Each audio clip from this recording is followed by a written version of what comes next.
नमस्कार, आप देख रहे हैं 4 PM और मैं हूं आपके साथ निधि तिवारी। उपराष्ट्रपति चुनाव की अधिसूचना जारी होते ही जहां एक और इंडिया गठबंधन ने गदर काट दी है और एक ऐसा मेगा प्लान बनाया है जिससे पूरे एनडीए में हड़कंप मच गया है और आनन फानन में हाई लेवल मीटिंग बुलानी पड़ी है। जी हां, खबर निकलकर सामने आई है कि 28 वोटों से बड़ा खेल पलटने की तैयारी है।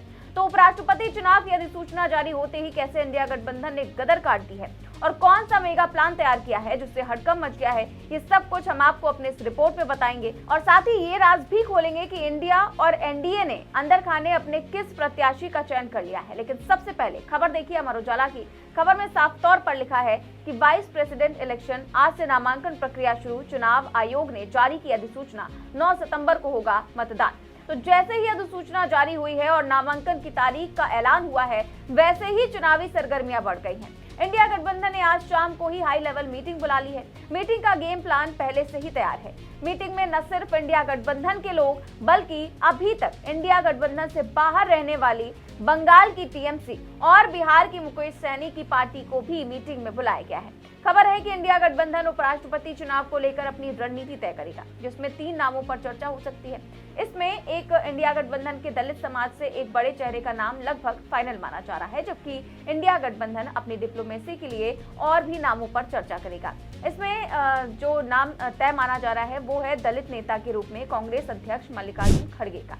माना जा रहा है कि खड़गे का नाम उपराष्ट्रपति प्रत्याशी के रूप में सामने आने से दलित वोटरों में एक नई उम्मीद जागेगी। 2019 में बीजेपी ने 84 आरक्षित सीटों में से 86 जीती थी, जबकि कांग्रेस को सिर्फ 6 सीटें मिली थी। लेकिन अब खड़गे जी के चेहरे से इंडिया गठबंधन ने न सिर्फ दलित वोटों को वापस ला सकता है, बल्कि बीजेपी के ओबीसी वोट बैंक में भी सेंध लगा सकता है। उपराष्ट्रपति पद के लिए उनकी उम्मीदवारी इंडिया गठबंधन को और मजबूत करेगी, क्योंकि वो एक ऐसे नेता हैं जिन पर सभी विपक्षी दल भरोसा करते हैं। वैसे भी खड़गे जी देश के सबसे बड़े दलित नेताओं में से एक हैं। भारत में दलित समुदाय की आबादी करीब 17% है और ये वोट बैंक हमेशा से कांग्रेस का मजबूत आधार रहा है।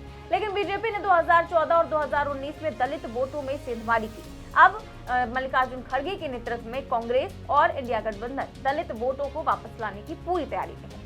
मल्लिकार्जुन खड़गे का 50 साल से ज्यादा का राजनीतिक अनुभव उन्हें हर तरह की चुनौती से निपटने के लिए तैयार करता है। कर्नाटक में विपक्ष के नेता से लेकर केंद्र में मंत्री तक उन्होंने हर रोल में अपनी जो काबिलियत है वो दिखाई है। खड़गे ने बार बार संसद में और बाहर मोदी सरकार को घेरा है, चाहे वो संविधान बचाने की बात हो, दलित पिछड़ों के हक की लड़ाई हो या बीजेपी आरएसएस की संविधान विरोधी सोच को उजागर करना हो।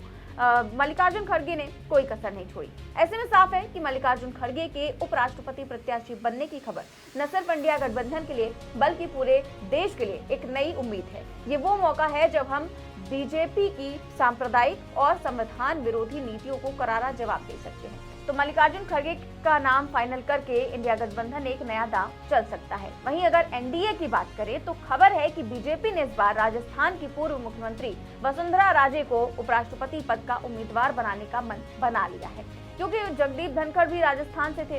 बीजेपी इस बार भी राजस्थान कार्ड खेलकर क्षेत्रीय समीकरण साध सकती है। वहीं वसुंधरा राजे एक बड़ा नाम भी है और उनकी सियासी ताकत को कोई नकार भी नहीं सकता।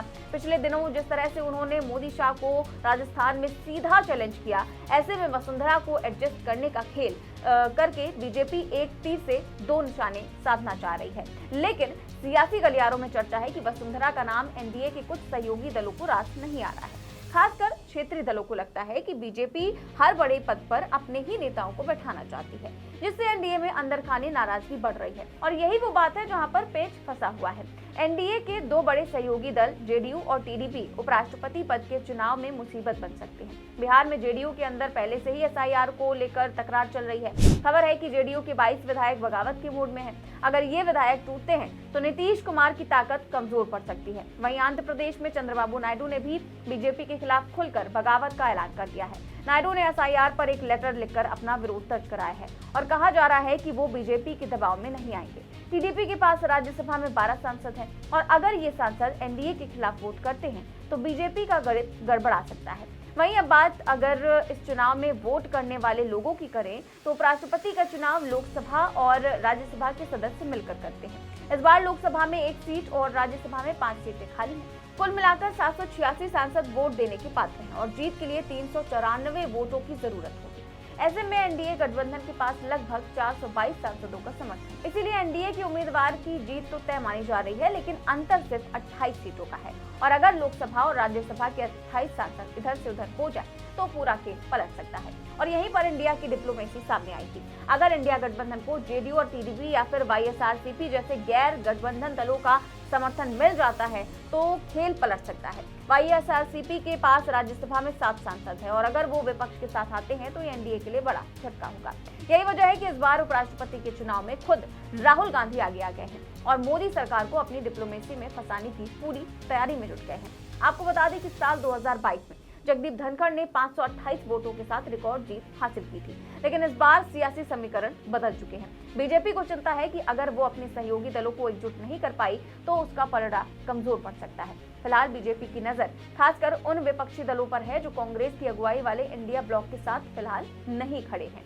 वहीं कांग्रेस की कोशिश विपक्ष की ओर से संयुक्त उम्मीदवार उतारने की है ताकि एनडीए उम्मीदवार को तगड़ी टक्कर दे सके। कांग्रेस पूरी तरह से एक्टिव हो गई है और कमान इस बार राहुल गांधी ने संभाल ली है। उपराष्ट्रपति चुनाव के लिए राहुल गांधी पूरी तरह से एक्टिव हो गए हैं। राहुल ने इंडिया गठबंधन के नेताओं के साथ आज रात्रि भोज भी रखा है, जिसमें इस पर भावी रणनीति के साथ साथ उपराष्ट्रपति के चुनाव पर भी चर्चा होने की संभावना है। इस बार कांग्रेस साझा उम्मीदवार को मैदान में उतारकर विपक्षी एकता का संदेश देने के साथ एनडीए के सहयोगी दलों को असमंजस में डालने की रणनीति बना रही है। ऐसे में विपक्ष के तेवरों को देखते हुए साफ है कि बीजेपी की उम्मीदवार का निर्विरोध उपराष्ट्रपति बनने की संभावना बहुत कम है। कांग्रेस की रणनीति बीजेपी को घेरने की है, जिसके लिए विपक्षी दलों की किलेबंदी अभी से शुरू कर दी गई है। इस चुनाव के बहाने कांग्रेस की नजर विपक्षी एकता कायम कर शक्ति प्रदर्शन करने और एनडीए को घेरने की है। 2024 के लोकसभा चुनाव के बाद ये पहली बार है जब इंडिया गठबंधन के नेता एकजुट हो रहे हैं। विपक्षी दलों का मानना है कि एक मजबूत उम्मीदवार के साथ वो उपराष्ट्रपति चुनाव को और रोचक बना सकते हैं। और भले ही एनडीए की उम्मीदवार को जीतने से ना रोक सके, लेकिन धनखड़ जैसी बड़ी जीत से जरूर पीछे रख सकते हैं। तो इस बार जिस तरह से इंडिया गठबंधन पूरी तैयारी में है कि इससे साफ है कि कुछ बड़ा खेल होने वाला है और बैठक के बाद फाइनल रिजल्ट सामने आने की उम्मीद है। वहीं एनडीए भी लगातार अपनी बैठक कर रहा है। एनडीए की ओर से आज या कल में प्रत्याशी के नाम का ऐलान होने की पूरी उम्मीद है। अब देखना यह है कि ये नाम वसुंधरा राजे का होता है या फिर बिहार चुनाव के लिए किसी बिहारी नेता की तकदीर चमकने वाली है। कुछ भी हो, दोनों ओर से उपराष्ट्रपति पद के चुनाव को लेकर सरगर्मियां चरम पर हैं। दोनों ओर हाई लेवल मीटिंग का दौर चल रहा है। अब देखना यह है कि क्या इंडिया का 28 सांसदों वाला दांव सफल होगा या एक बार फिर से मोदी सरकार को बड़ी जीत मिलेगी, क्योंकि कांग्रेस की सारी डिप्लोमेसी उनके प्रत्याशियों पर टिकी है। सिर्फ उसी प्रत्याशी पर कांग्रेस दांव खेल सकती है जो जेडीयू और टीडीपी को रिझाने में कामयाब हो। ऐसे में बड़ा सवाल ये है कि क्या इंडिया गठबंधन इस बार गेम पलट देगा या फिर बीजेपी अपनी सियासी ताकत से बाजी मार लेगी। अपनी राय हमें कमेंट बॉक्स में जरूर बताएं। चैनल को सब्सक्राइब भी करें और ज्वाइन भी करें। नमस्कार।